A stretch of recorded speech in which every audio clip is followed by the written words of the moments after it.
Welcome to the Solid Signal Podcast for the week of July 18th, 2022. The subject this week is amplified antennas. And I came across this subject because I was talking to a customer and there was some confusion as far as how amplified antennas actually work. Not just the theory behind amplification, but also just the individual parts and what they mean. And I thought this would be a great opportunity for me to just kind of bend your ear a little bit on the way that amplified antennas work, the way that they can and cannot help you, or are likely to and likely not to help you. And finally, the parts of an amplified antenna, because they're probably not what you expect. First of all, let's talk about amplified antennas themselves. An amplified antenna is something that has become very popular in the last several years because nobody really wants that gigantic antenna up on their roof. And the thought is that with an amplified antenna, you don't need that. It's true and it's kind of not true because it's a little more complex than that. An amplified antenna is basically an antenna with an amplifier. And with an amplifier is a device that gives you more of what you have. It cannot give you something that you don't have. So if the basic antenna itself isn't capable of pulling in signal, then you are not going to have anything to amplify. So let's just say you're 75 miles away from the tower and you want to use a relatively small antenna. That antenna probably isn't going to pull in any signal at all, so amplifying nothing is going to leave you with nothing. Now, that means that your amplified antennas are not going to really be very, very useful in fringe situations. On the other hand, where they are going to be useful is these sort of mid-level suburban situations where you're 30 to 40 miles away from the tower, but you don't want to put up a big antenna. And that is actually where a lot of people find themselves. And so that's why amplified antennas will work for those folks. What the amplifier will do is help to separate the amount of signal from the amount of noise. You see, digital signals that you get with television today, because it's all digital, it's all ones and zeros. Now, if you look at a 1 or a 0, it doesn't matter if you're looking at it in like 6-point type or if you're looking at it the size of a billboard. The truth is that as long as you can tell it's a 1 or a 0, that's all you need to know. So amplifying digital signals doesn't work quite the way that you think it does. The most important thing is that we're able to tell that there is a signal there and what it is. So by adding more signal and not adding more noise, what we're doing is improving the signal to noise ratio. I said before, the signal to noise ratio is the most important measure of how well a digital antenna signal is going to be received. And it's true because, again, as long as you can make it out and there is a 1 or a 0 there, that's all you need. Amplifiers aren't necessarily specifically designed for this task, and so they're of somewhat limited usefulness in a digital world as compared to an analog one. But they still are useful. Here's where I really want to point out that when it comes to antennas, it really feels like it's a lot more magic than science, more often than not. It really is science, but the truth of the science is that you cannot, as a regular person, account for all of the variables. You don't know what's in between you and the towers that you cannot see. You can't take into effect what the wind is doing. You can't take into account what the heat is doing. There are so many factors there, so much randomness, so much chaos, that a lot of times it ends up being, okay, play until something comes in, and it may not make sense that it comes in. That's how antennas can sometimes work. It's frustrating. I get that. But adding an antenna amplifier is just another tool that is likely to work for you in some situations, not likely to work for you in others.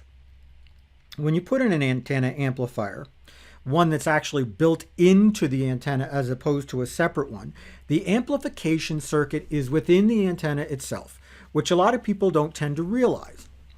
Your typical amplified antenna is going to come with something that plugs into the wall, and a lot of people assume that's the amplifier, and it isn't.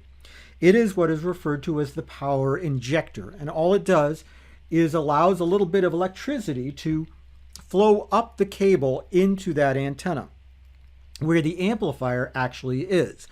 Why have the amplifier all the way up there? Because the closer you can get when you're amplifying a signal to the actual receiving elements, the better off it's going to work. Now, that's for what we call a preamplifier, which is what basically amplified antennas are. There's another whole category of amplifier called distribution amplifiers that are designed to help you get a signal all across the building. And I'm really not going to get too much into that right now because I'm talking about antennas with amplifiers built in, such as the Televez line or the Lava line or the Winegard ones that you will find all at solidsignal.com, by the way, at very reasonable prices, and I hope you shop there. But that thing you plug into the wall, I'm going to say that again, is not the amplifier. It merely is the power supply for the amplifier. It gets that power up to the antenna, and that means there's something else that's important.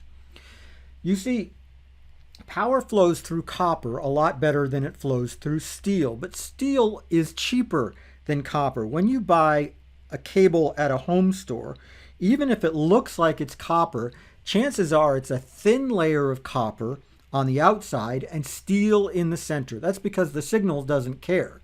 The signal is just fine, just going through the copper part, and the steel part is just used to make sure that the cable is thick enough that it's got enough bulk to actually not break.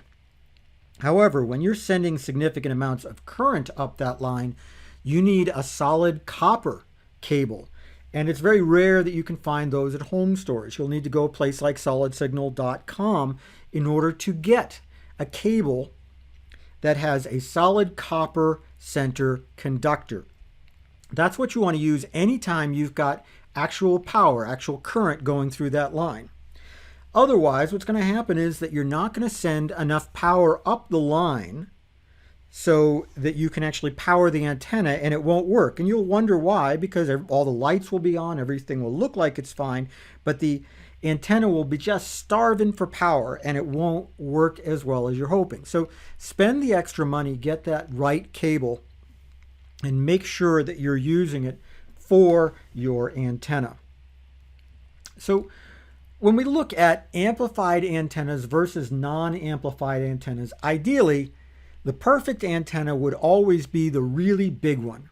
The one that's, so gigantic, it's just you got to mount it on the roof and all that stuff, that old 1950s style one. And sometimes you'll see really even gigantic antennas that are just put up there because an antenna is really doing its best when the receiving part of it is the same size as the wave it's trying to capture. And some of those antenna waves are pretty darn big. The wave size, or we call it wavelength, of channel 7, for example, is about 6 feet. The wavelength of channel 2 is about 2.5 times more than that. So these are really big. And the bigger your antenna is, the better it's going to be at capturing these signals. Now, because the market really doesn't want to pay for big antennas full of big, expensive aluminum that cost a lot of money to ship, you have these smaller antennas with amplifiers built in to compensate, to try to do pretty well. In general, an amplified antenna is going to do better than a small, unamplified antenna of the same size, but it may not do as well as one of those just big old metal antennas out there. The question is, how do you know? How do you know what's going to be best for you?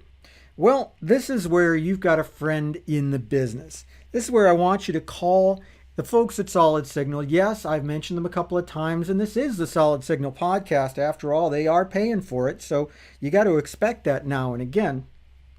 Call them at 888-233-7563. I'll say it again, 888-233-7563. They can give you a customized antenna recommendation for just your area. They'll tell you whether you're better off with an amplifier or not and what the pieces are that you're going to need.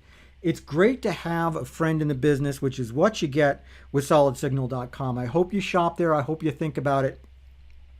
And I know I'm kind of pushing it really hard, but look, these are the antenna experts. These are the folks who know what they are doing, and I am really, really pleased to work with them. So, look, give them a call at Solid Signal if you need to know more. In the meantime, that's about it for the Solid Signal podcast. Please, as always, like and subscribe, leave a comment, makes me look good, and I will see you more next week on the Solid Signal podcast.